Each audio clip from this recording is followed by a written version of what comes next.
आखिर किसने रचा ब्रह्मांड? क्या ईश्वर ने बनाया है इस ब्रह्मांड को? आखिर ब्रह्मांड की उत्पत्ति कैसे हुआ? ब्रह्मांड क्या है? न जाने ऐसे ऐसे सवाल सभी लोगों के मन में हमेशा रहता है। प्राचीन काल से भी और आज के समय में भी लोगों के अंदर ये भ्रांतियां फैली हुई है कि आखिर ब्रह्मांड को किसने बनाया, कहां से उत्पन्न हुआ ब्रह्मांड। यह सवाल आज भी उतना ही ताजा है जितना कि प्राचीन काल में हुआ करता था। ईश्वर के होने या नहीं होने की बहस भी प्राचीन काल से चली आ रही है। अनिश्वरवादी मानते आए हैं कि यह ब्रह्मांड स्वतः स्फूर्त है, लेकिन ईश्वरवादी यानी कि जो ईश्वर में विश्वास रखते हैं वो मानते हैं कि इसे ईश्वर ने बनाया है। अधिकतर लोग धर्म ग्रंथों में जो लिखा है उसे बगैर विचारे पत्थर की लकीर की तरह मानते हैं और कट्टरता की हद तक मानते हैं। वेद, पुराण, जंद, अवेस्ता, तनख, बाइबल, कुरान और गुरु ग्रंथ आदि सभी धर्म ग्रंथ ब्रह्मांड को ईश्वरकृत मानते हैं, लेकिन दर्शन और विज्ञान अभी भी इसके बारे में बहस और शोध करते रहे। पहले की अपेक्षा विज्ञान ने ब्रह्मांड के बहुत सारे रहस्यों से पर्दा उठा दिया। 2002 में हुए एक शोध के अनुसार हबल अंतरिक्ष दूरबीन ने हमारी आकाशगंगा के प्राचीनतम तारों का पता लगाया है, जिसके आधार पर ब्रह्मांड की उम्र 13 से 14 अरब वर्ष के बीच आंकी गई है। पहले ब्रह्मांड की उम्र 15 अरब वर्ष मानी जा रही थी। इस तरह पहले ब्रह्मांड की उम्र का आधार तारों के ठंडे होने की रफ्तार को बनाया गया। इससे पहले ब्रह्मांड के फैलने की दर को इसकी उम्र मापने का आधार बनाया गया था, जिसके आधार पे 15 अरब वर्ष माना जाता है, 15 अरब वर्ष माना जा रहा है। चलिए मैं आपको बता दूं कि कैसे हुई ब्रह्मांड की उत्पत्ति। ये सवाल आपके मन में हमेशा बना रहता है और मैं आज आपको पूरी तरह से बता देना चाह रहा हूं कि आखिर ब्रह्मांड की उत्पत्ति हुई तो कैसे हुई। धर्म तो सीधे सीधे ईश्वर को रचयिता मानकर छुटकारा पा लेता है। यहाँ पर लोग दो तरह से सोचते हैं, एक धर्म के माध्यम से और एक साइंस के माध्यम से। तो मैं बता देता हूँ कि धर्म को सीधे सीधे ईश्वर को रचयिता मानकर छुटकारा पा लेता है। जैसे कि तनख, बाइबल और कुरान के अनुसार इसे 6 दिन में ईश्वर ने रचा और 7वें दिन उसने आराम किया, बस। लेकिन इस संबंध में वेद और विज्ञान का धारणाएं भिन्न है। अब आपको मैं बता देता हूँ कि वेद क्या कहता है और साइंस क्या कहता है। लगभग 14 अरब साल पहले ब्रह्मांड नहीं था, सिर्फ अंधकार था। अचानक एक बिंदु की उत्पत्ति हुई। क्या समझे? अचानक एक बिंदु की उत्पत्ति हुई, फिर वह बिंदु मचलने लगा, फिर उसके अंदर भयानक परिवर्तन आने लगे। इस बिंदु के अंदर ही होने लगे विस्फोट। क्या समझे? इस बिंदु के अंदर विस्फोट होने लगा। तब अंदर मौजूद प्रोटॉन्स की आपसी टक्कर से, इसके अंदर प्रोटॉन्स मौजूद थे जो कि आपसी टक्कर की वजह से अपार ऊर्जा पैदा हुई। विस्फोट बदला महाविस्फोट में। जो विस्फोट हो रहे थे वो महाविस्फोट में बदल गए। इन महाविस्फोटों से ब्रह्मांड का निर्माण होता रहा। आपको यह जान के हैरानी होगा कि आज भी ब्रह्मांड में महाविस्फोट होते रहते हैं। इन महाविस्फोटों से ब्रह्मांड का निर्माण होता रहा और इसी तरह ब्रह्मांड लगातार फैल रहा है। बस यही बिग बैंग थ्योरी है। आप यह जानकर हैरान हो जाएंगे कि आखिर बिग बैंग थ्योरी है क्या। तो यही तो बिग बैंग थ्योरी है, जो कुछ हद तक सही भी हो सकती है। अब प्रश्न यह है कि क्या सच में ही ऐसा हुआ? क्या ऊर्जा से आकाश, हवा, पानी, ग्रह, तारे, पृथ्वी और इंसान बने? कैसे तय हुई दिशाएं? कहां से आया समय? कैसे बना पदार्थ? किसने बनाया इसे? किसने किया महाविस्फोट? सच क्या है यह कोई नहीं जानता। क्या आप जानते हैं? यह कोई नहीं जानता। आप समझ सकते हैं कि धर्म का रेडीमेड उत्तर क्या है कि ईश्वर ने हम सबको बनाया, ईश्वर ने पृथ्वी को बनाया, ईश्वर ने ब्रह्मांड को बनाया। ऐसी ऐसी बहुत धारणाएं हमारे मन में है, आपके मन में है, उसी मेढक की तरह जिसकी कहानी हम बचपन से सुनते आए। हिंदू धर्म के अनुसार क्या है ब्रह्मांड?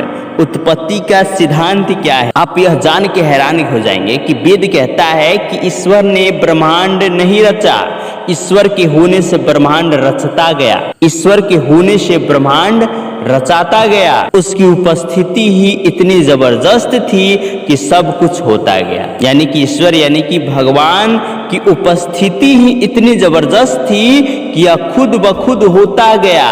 आत्मा इस ईश्वर का ही प्रतिबिंब है। यहाँ तक कहा जाता है कि आत्मा ही ईश्वर का प्रतिबिंब है। वेदों के अनुसार यह ब्रह्मांड 5 कोशों वाला है, जहाँ सभी आत्माएं किसी न किसी कोश में निवास करती है। ये 5 कोश है जड़, प्राण, मन, विज्ञान और आनंद। फिर से मैं आपको बता दूं, जड़, प्राण, मन, विज्ञान और आनंद। यहाँ हम वेद और पुराणों दोनों के ही सिद्धांत प्रस्तुत हैं।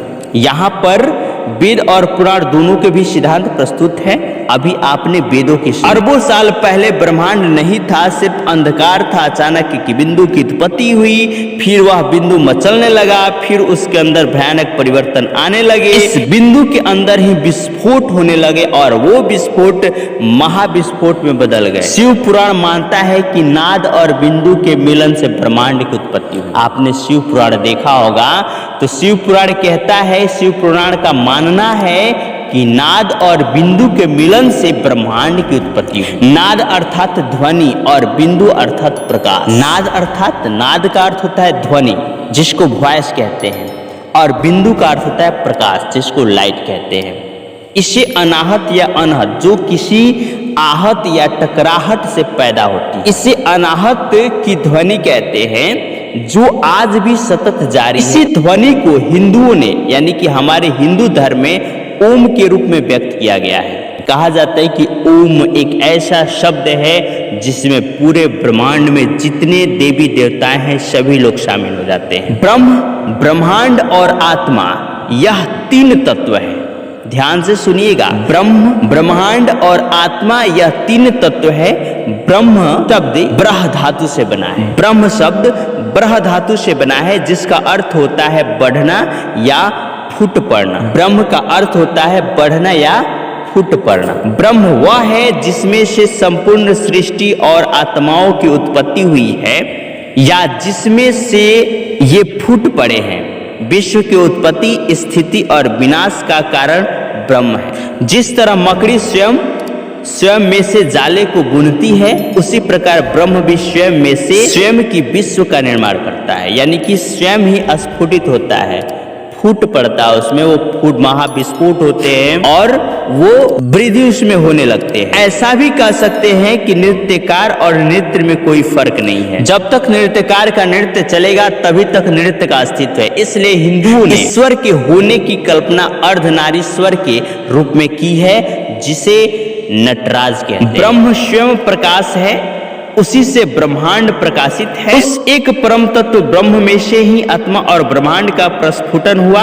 ब्रह्म और आत्मा में सिर्फ इतना फर्क है कि ब्रह्म महाआकाश है तो आत्मा घटाकाश। घटाकाश का अर्थ होता है मटके का आकाश। ब्रह्मांड में बद्ध होकर आत्मा सीमित हो जाती है और इससे मुक्त होना ही मोक्ष कहते हैं। अब मैं आपको इसके उत्पत्ति के क्रम के बारे में बताने जा रहा हूं। परम तत्व से प्रकृति में 3 गुणों की उत्पत्ति हुई, सत्व, रज और तम। ये गुण सूक्ष्म तथा अतीन्द्रिय हैं, इसलिए इनका प्रत्यक्ष नहीं होता। इन 3 गुणों के भी गुण होते हैं। प्रकाशत्व, चलत्व, लघुत्व, गुरुत्व आदि इन गुणों के भी गुण है। अतः स्पष्ट है कि गुण द्रव्य रूप है। द्रव्य अर्थात पदार्थ, पदार्थ अथवा जो दिखाई दे रहा है और जिसे किसी भी प्रकार के सूक्ष्म यंत्र से देखा जा सकता है, महसूस किया जा सकता है या अनुभूत किया जा सकता है, ये ब्रह्मांड या प्रकृति के निर्माणक तत्व है। उस एक परम तत्व से सत्व, रज और तम की उत्पत्ति हुई। यही इलेक्ट्रॉन, न्यूट्रॉन और प्रोटॉन्स का आधार है। यही इलेक्ट्रॉन, न्यूट्रॉन और प्रोटॉन्स का आधार है। इन्हीं से प्रकृति का जन्म हुआ। प्रकृति से महत्व, महत्व से अहंकार, अहंकार से मन और इंद्रिया तथा 5 तन्मात्रा और 5 महाभूतों का जन्म हुआ। पृथ्वी, जल, वायु, अग्नि, आकाश, मन, बुद्धि और अहंकार यह प्रकृति के 8 तत्व हैं। जब हम पृथ्वी कहते हैं, जो सिर्फ हमारे पृथ्वी नहीं, प्रकृति के इन्हीं रूपों से सत्व, रज और तम गुणों की साम्यता रहती है। प्रकृति के प्रत्येक कण में उक्त तीनों गुण होते हैं। यह साम्यावस्था भंग होती है तो महत बनता है। प्रकृति वह अणु है जिसे तोड़ा नहीं जा सकता, किंतु महत जब टूटता है तो अहंकार का रूप धरता है। और भी सारी जानकारी है जो हम अपने अगले वीडियो में लेकर आ रहे हैं, और भी बहुत सारी जानकारी आपको इस चैनल से मिलती रहेंगे, इसलिए आप इसे सब्सक्राइब कर लें, लाइक करें और कमेंट करके जरूर बताएं। लाइक करें और दोस्तों में शेयर करना बिल्कुल ना भूलें। धन्यवाद।